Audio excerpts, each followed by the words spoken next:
Okay, I figured I'd make a video on what I've done right in my life so far. I tended to bitch a lot of how stuff went wrong, so I figured I'd balance it out with a little bit of optimism. I'd listen closely. I'm not optimistic or upbeat often, so I pay attention. First off, if you have seen my other videos, you would know that I spent about 10 years off doing nothing, just sitting in a room somewhere. But after that, March 13th of this year, I call it my rebirth day. It's when I snapped out of it. I completely snapped out of it. Or not completely, it took me a little while.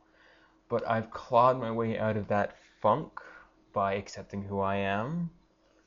Um, what else? What else? What else? Quit smoking. Lost 50 pounds. Gained a lot of my self-confidence back. That's been a grueling process. That's been a seriously grueling process.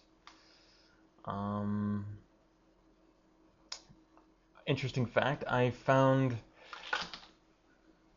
that without my music, MP3 player, crappy one, without my music for a long protracted period of time, I go through PMS-like symptoms, which I find interesting and hilarious.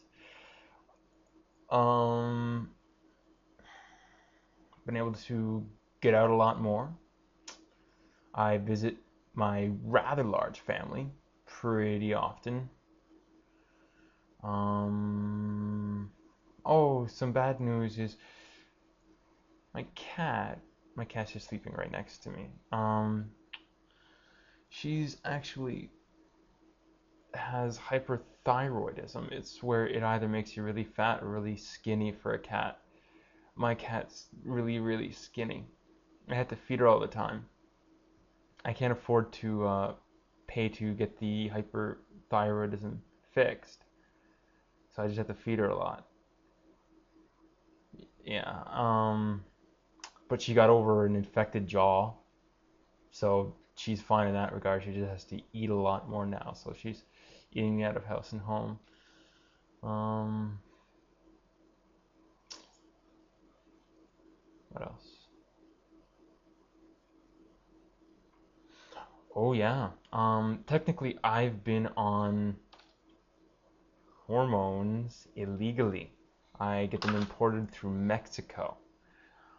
But on the 18th of this month, this glorious month of November,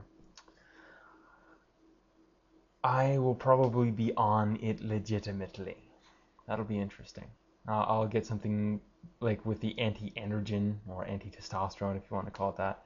I will be getting Andicor rather than spirolactone because I have spirolactone's cheaper. Yeah, it's cheaper, but Andicor is better. But I didn't want to take it without medical supervision, and Andicor is really expensive. But I'll probably be getting like estrogen injections, so I get a needle in the ass. Yay, that'll be fun. Um, I definitely dress a lot more in my intended gender role. I'm just about to practice with the voice training. I'm just going to be doing that. And if I can find one, or if I can find it cheaply enough, I will also quickly be undergoing the beginning of a hair removal through electrolysis. Through a community, I have learned that laser is junk. It's faster, but it doesn't last. It'll last for a year or two, and then it'll start coming back. And Thailand is the cheapest for surgeries. I learned that too.